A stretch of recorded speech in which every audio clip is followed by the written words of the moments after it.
दोस्तों, आज हम बात करने वाले हैं समितियों के बारे में। बहुत सारा क्या होता है कि सिलेबस में हम लोग का बहुत सारा समिति जो है वो पड़ा हुआ रहता है। हम लोग उस पर ध्यान नहीं देते हैं, लेकिन एग्ज़ाम में क्या करता है कि उठा करके आपको कोई भी कमेटी दे देगा, पूछ लेगा कि ये कब बना था, या फिर शायद आपसे हो सके पूछ ले कि ये जो समिति है वो किस सेक्टर के लिए बनाया गया था, क्या ये सुझाव दिया था। तो ऐसे ऐसे करके बातें पूछी जाती है। और इसको मतलब नाम तो महाभारत होता है ये लोग का। देख रहे हो, लकड़ा वाला समिति, कोई नाम में नाम है, लेकिन अब क्या करें, जो इस समिति का जो हेड रहता है उसका नाम होगा लकड़ा वाला, इस वजह से इसका नाम पड़ा। तो मेन बात यह है कि हमको एक जगह पे ये सब जो कमेटी है वो नहीं मिलता है। तो वही हम आज आपका काम आसान करने के लिए पूरा सिलेबस से निचोड़ के सारा कमेटी को जो है एक जगह पे आपको प्रोवाइड कर रहे हैं। ठीक है, और जितना इम्पोर्टेंट बात होगा हम करते चलेंगे, और जितना इम्पोर्टेंट कमेटी होगा जो कि 50 बार पूछ चुका है और 50 बार पूछा जाने का संभावना है, उसको हम आपको ज़रूर बता देंगे। तो देखते हैं। सबसे पहले हम लोग इकोनॉमिक सेक्टर से जो रिलेटेड कमेटी बनाया गया था उसके बारे में बात करेंगे। तो सबसे पहले डॉक्टर YA अलग समिति के बारे में बात करेंगे। और ये जो अभी हम आपसे 5 कमेटी जो लगातार बात करेंगे वो गरीबी और बेरोजगारी से रिलेटेड होगा, ज़्यादातर गरीबी। तो डॉक्टर YA अलग समिति क्या है? तो 1977 में ये बनाया गया और 1979 में ये अपना रिपोर्ट सौंपता है। ये क्या बोला कि 2400 कैलोरी, अगर ग्रामीण जनता जो है 2400 कैलोरी खा पा रहा है, 2400 कैलोरी ले पा रहा है, तो वो गरीब नहीं है। अगर नहीं ले पा रहा है तो वो गरीब है। ठीक है। और अगर शहरी जनता जो है वो 2100 कैलोरी ले रहा है और उससे अगर मतलब 2100 कैलोरी नहीं ले रहा है तो वो गरीब है, ले रहा है तो गरीब, उसको हम नहीं मानेंगे। तो इस तरह से एक बेसिस तय किया गया कि किसको हम गरीब मानेंगे और किसको हम गरीब नहीं मानेंगे। सेकंड आता है लकड़ा वाला समिति। क्या नाम है भाई, गजब। तो लकड़ा वाला समिति जो है 1989 में बनता है, 1993 में ये अपना रिपोर्ट देता है। और ये जो है गरीबी रेखा का निर्धारण करता है, यानी कि BPL। ठीक है, कि कौन सा, मतलब एक BPL का मतलब समझ लो कि आप ये अवधारणा देता है कि ठीक है, गरीबी एक रेखा हो जिसके ऊपर वाले को हम कोई क्राइटेरिया रख दे, जिसके ऊपर वाले को हम गरीबी रेखा का ऊपर बोलें और जिसके नीचे वाले को हम गरीबी रेखा के नीचे बोलें और इसी को हम गरीब बोलें। ठीक है। तीसरा आता है सुरेश तेंदुलकर समिति। देखो भाई, मेरा जुबान थोड़ा सा लड़खड़ाता है तो उसमें हम कुछ कर नहीं सकते, मेरा बस मैंने बहुत कोशिश की सुधारने का, नहीं सुधरा, क्या करें। तो सुरेश तेंदुलकर समिति 2005 का समिति ये है और 2009 में ये अपना रिपोर्ट देता है। ग्रामीण जनता अगर 27 रुपया पर डे का खर्च कर लेता है तो वो गरीब नहीं है, अगर नहीं कर पाता है तो वो गरीब है, ऐसा ये बोला। और उसी तरह से 816 रुपया अगर पर मंथ वो खर्च कर लेता है तो वो गरीब नहीं है, नहीं कर पाता है तो गरीब है। शहरी जनता 35 रुपया पर डे करना चाहिए और 100 रुपया पर माह करना चाहिए, किसको? शहरी जनता को। ठीक है। अगर ये क्राइटेरिया से अगर कोई कम करता है तो वो पॉवर्टी लाइन के नीचे में आएगा। समझ रहे हो ना आप? ये देखिए, ये पॉवर्टी लाइन हम बना दिए। इसके बाद चौथा आता है श्रीरंग राजन समिति। 2012 का ये समिति है और 2014 में ये अपना रिपोर्ट देता है। ये बोलता है अब थोड़ा सा महंगाई बढ़ गया तो ये बोलता है ग्रामीण जनता को अब कम से कम 972 रुपया खर्च करना चाहिए, तभी उसको हम बोलेंगे कि नहीं वो गरीब नहीं है। अगर नहीं कर पाता वो तो हम उसको गरीब बोलेंगे। ठीक है, मंथ का बात कर रहा है। इसके बाद शहरी जनता को 1407 रुपया कम से कम खर्च करना चाहिए पर मंथ, तब जाके हम उसको गरीब नहीं बोलेंगे, नहीं तो फिर हम उसको भी गरीब बोलेंगे। ठीक है। अब ये शहर और गांव में अंतर क्यों है इसका आप समझ लीजिए, क्योंकि शहर का मतलब शहर में जो है कंपैरेटिवली थोड़ा सा कॉस्ट ज़्यादा होता है चीज़ों का, इस वजह से। और कैलोरी में देखोगे आप तो कैलोरी में ग्रामीण जनता का ज़्यादा था, क्योंकि मतलब ग्रामीण जनता ज़्यादा मेहनत करता है, खेती वगैरह करता है, तो उस वजह से उसको ज़्यादा एनर्जी का ज़रूरत है, जिस वजह से कैलोरी भी ज़्यादा मतलब कि उसको कंज्यूम करना चाहिए। इसके बाद भगवती समिति आता है 1973 में, बेरोजगारी से रिलेटेड है ये, एक लाइन में याद रखो, ज़्यादा इसमें दिमाग लगाने की जरूरत क्योंकि ये इम्पोर्टेंट उतना नहीं है।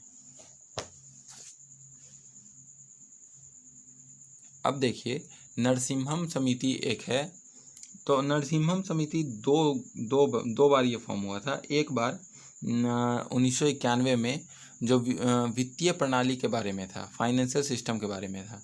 दूसरा बार 1998 में फॉर्म हुआ था जो बैंकिंग रिफॉर्म से संबंधित था, यानी बैंकिंग सुधार। अभी हम जितना समिति के बारे में बात करेंगे वो हम बैंकिंग सेक्टर से रिलेटेड बात करेंगे, ठीक है। अब आपको बताते हैं कि जो वित्तीय प्रणाली का हम बात करें वो क्या है और बैंकिंग रिफॉर्म के बारे में क्या है। तो ज़्यादा कुछ नहीं है। वित्तीय प्रणाली का मतलब कि किस तरह से फाइनेंस चलेगा, किस तरह से हमको अपने पैसों को जो है वो सही डायरेक्शन में देना है, कहाँ पे देना है ज़्यादा, इन सब के चीज़ों के बारे में मतलब राय विचार किया गया होगा। फिर ये अपना कुछ रिपोर्ट दिया होगा उस हिसाब से। फिर बैंकिंग रिफॉर्म्स मतलब बैंकिंग में कहाँ दिक्कत है वहाँ पे, तो इसको आप एक लाइन में ही याद रखो। फिर बाकी आप अगर जो इकोनॉमिक्स बढ़िया से पढ़ लोगे तो आपको ये सब चीज़ तो आसानी से समझ में आ जाएगा। अभी फ़िलहाल एक लाइन में याद रखो। रघुराम राजन समिति जो है ये 2007 का समिति है और ये भी वित्तीय सुधार के मामले में अपना सुझाव दिया था।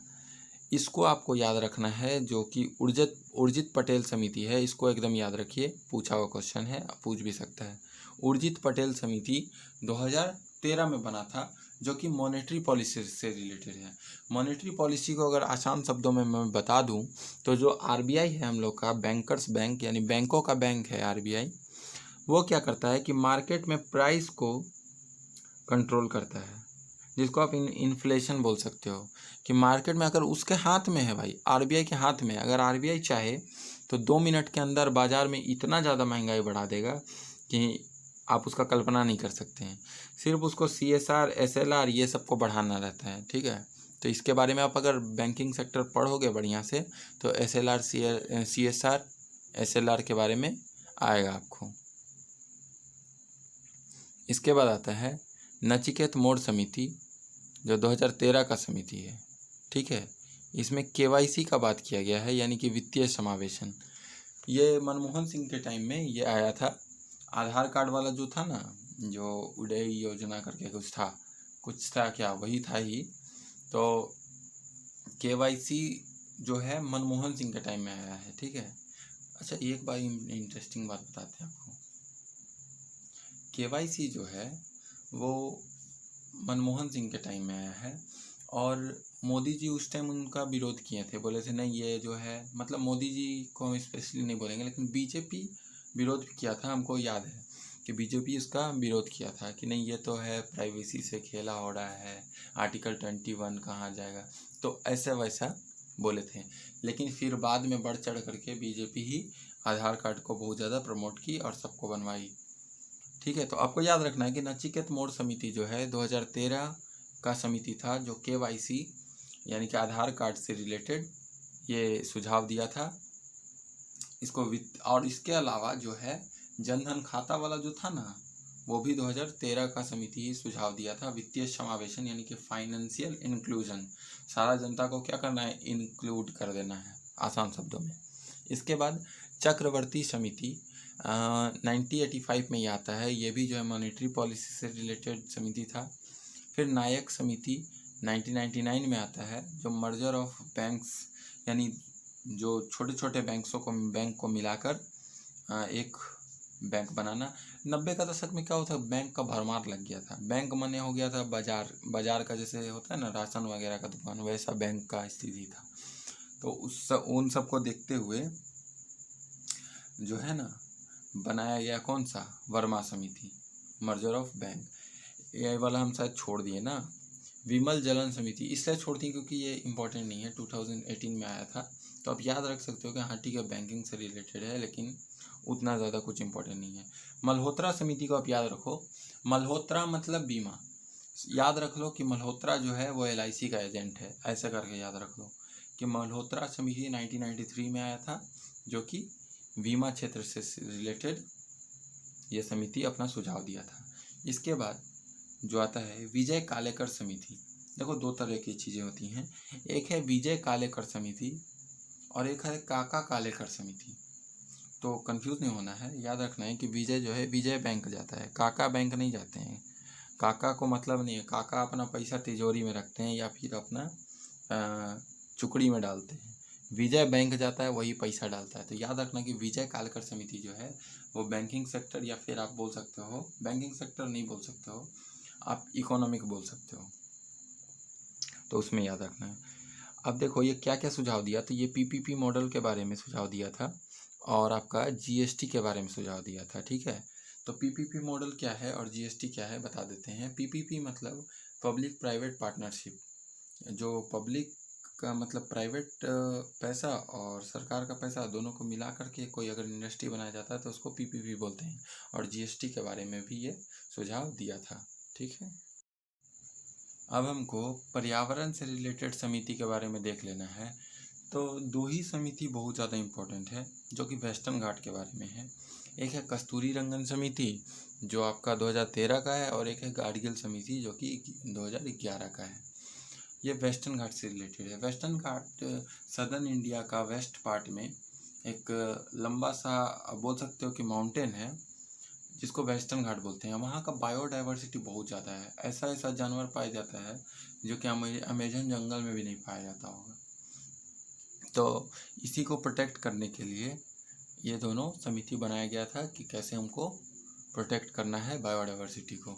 ठीक है, अगला जो है संवैधानिक यानी कि कॉन्स्टिट्यूशनल वाला जो है बहुत सारा कमेटी बना है, उसके बारे में हमको देखना है।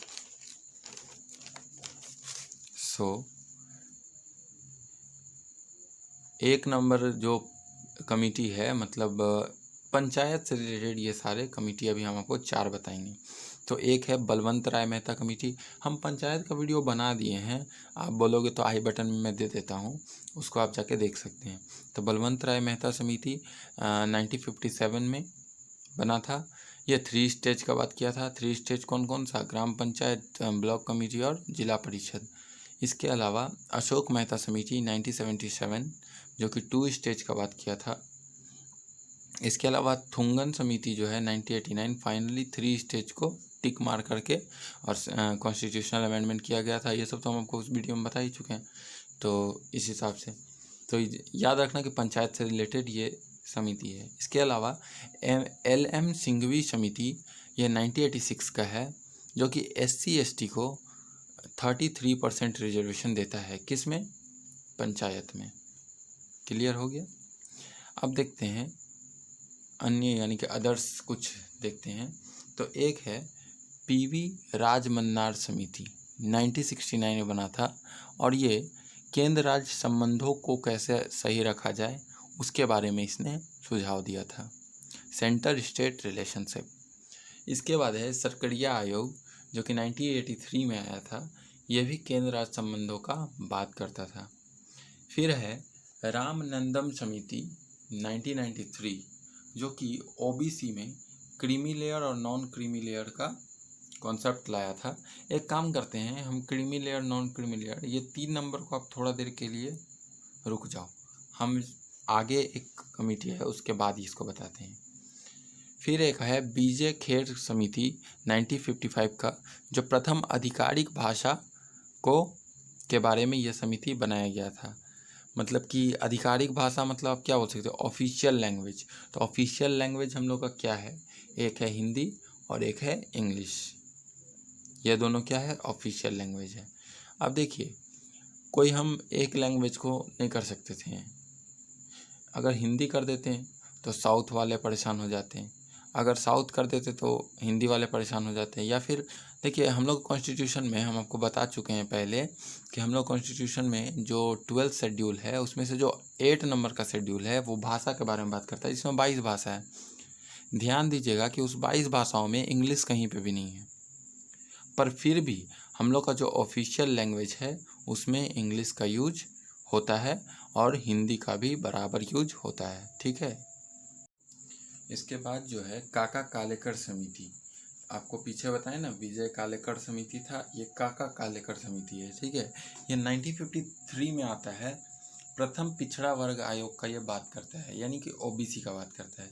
इसके बाद मंडल आयोग जो है, वो मंडल समिति जो है वो 1979 में आता है, और ये ओबीसी को 27% रिजर्वेशन का बात करता है, ठीक है। ओबीसी को 27% रिजर्वेशन का बात करता है। अब आते हैं यहाँ पे, पहले बताते हैं ओबीसी में भी रिजर्वेशन किसको मिलेगा, नॉन क्रीमी वाले को मिलेगा, क्रीमी को नहीं मिलेगा। अब क्रीमी लेयर और नॉन क्रीमी लेयर में क्या डिफरेंस है, छोटा सा डिफरेंस है कि जिसका एनुअल इनकम यानी सालाना जो 8 लाख से एबव कमाता है वो क्रीमी लेयर में आएगा, वो एकदम क्रीम मक्खन घी लगा के ब्रेड खाएगा, ठीक है, तो वो क्रीमी लेयर में आएगा। और जो जिसका उससे कम है वो नॉन क्रीमी लेयर में आएगा। तो नॉन क्रीमी लेयर के लिए 27% आरक्षण है, क्रीमी लेयर के लिए नहीं है। तो नॉन क्रीमी और क्रीमी का कॉन्सेप्ट ये रामचंद्रन समिति 1993 में आया था। अच्छा, एक रिजर्वेशन से रिलेटेड एक मिथ है, ठीक है, कॉन्स्पिरेसी थ्योरी है, जिसके बारे में हमको बहुत दिन तक नहीं पता था, फिर बाद में पता चला तो हम अपना समझ मतलब हम सोचते थे कि हम कितना मतलब अंधकार में जी रहे थे। तो आपको हो सकता है पता हो, लेकिन हम शेयर करना चाहते हैं आपके साथ। तो रिजर्वेशन का कॉन्सेप्ट जो है वो ये है कि ओबीसी को 27% रिजर्वेशन है, एससी एसटी को 21% रिजर्वेशन है। अच्छा, आप बताइए तो ओबीसी ज़्यादा मतलब कि ख़राब सिचुएशन में है या SC ST? Obviously SC ST. तो एससी एसटी को रिजर्वेशन कम क्यों, ओबीसी को रिजर्वेशन ज़्यादा क्यों? और आपको ये जान के हैरानी होगा कि जो जनरल है, जनरल कास्ट का रिजर्वेशन 50% होता है। क्या आप इसका आंसर आप दे सकते हैं? अगर दे सकते हैं तो आप कमेंट में ज़रूर देंगे, नहीं तो फिर हम अभी आपको बताते हैं कि ये जो रिजर्वेशन नाम का चीज़ है ना, ये रिजर्वेशन सीट्स पे होता है, ठीक है। और हम सोचते थे ना कि अच्छा ये मेरा दोस्त है, ये एससी एसटी है, ये कम नंबर लाता है तो ये पास कर जाता है, हम ज़्यादा नंबर लाते हैं तो भी हम पास नहीं करते हैं, रिजर्वेशन बहुत ख़राब चीज़ है। लेकिन ऐसा नहीं है। क्या हुआ है कि यहाँ पे अब 3 पार्ट में डिवाइड कर दिया गया है। एससी वाला ये रूम है, ये जनरल वाला रूम है, ये आपका ओबीसी वाला रूम है। क्या हुआ है कि जो अब मान के चलते हैं कि 100 पोस्ट है, ठीक है, 100 पोस्ट में से 50 पोस्ट छोड़ दिया गया है, किसके लिए, हम लोग के लिए, जनरल के लिए। 50 पोस्ट जो है छोड़ दिया गया जनरल के लिए, और बोला गया है कि अगला जो 50% है, मतलब 50% पोस्ट, और अगला जो 50% है, इसमें आप रिजर्वेशन को जैसे बांटना है वैसे बांटिए 50% में। तो ये 50% में जो ओबीसी है उसको 27% रिजर्वेशन है। इसका मतलब कि ये 50 सीट में 27% सीट ओबीसी के लिए बुक कर दिया गया है, 27% ओबीसी के लिए, और जनरल के लिए 50% और एससी के लिए 21% सीट बुक कर दिया गया है। अब इस रूम में जो सीट बुक है 21 सीट, उस पर सिर्फ एससी का मतलब कि समझ लो आप एक तरह से लड़ाई होगा, और ओबीसी में जो 27 सीट बुक है उसमें सिर्फ ओबीसी का लड़ाई होगा, और जनरल का जो 50% सीट है उसमें सिर्फ जनरल का लड़ाई होगा। क्योंकि जनरल का भारत में जनसंख्या ज़्यादा है, इस वजह से ये भी सीट्स का परसेंटेज भी ज़्यादा है, और ओबीसी का सीट्स का परसेंटेज भी एज अकॉर्डिंग टू पॉपुलेशन ज़्यादा है, ठीक है ना। तो यहाँ पे अब देखिए, रिजर्वेशन को विरोध करना यहाँ से तो हमको ठीक नहीं लगता है, क्योंकि आपको आपके टक्कर वाले के साथ लड़ाया जा रहा है। क्योंकि सब जानते हैं यार कि जो एससी एसटी है वो जो है शुरू से उन पे बहुत ज़्यादा अत्याचार होते आया है, और वो समाज के मुख्य धारा से कहीं ना कहीं कटे हुए हैं। तो समाज के मुख्य धारा में लाने के लिए उनको थोड़ा सा तो हमको हाथ बढ़ाना ही पड़ेगा, हेल्प करना ही पड़ेगा, वरना कैसे वो आ पाएंगे समाज के मुख्य धारा में।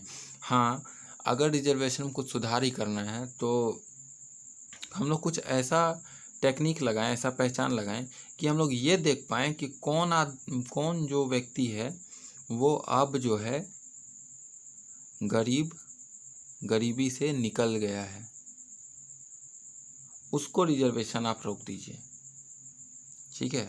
लेकिन वैसा सरकार तो कुछ लगाती नहीं है, क्योंकि सरकार को तो वोट लेना है, ठीक है। और वोट मिलेगा कैसे? रिजर्वेशन का हथकंडा से। तो ठीक है, आज के लिए इतना ही। मिलते हैं अगले वीडियो में। बाय।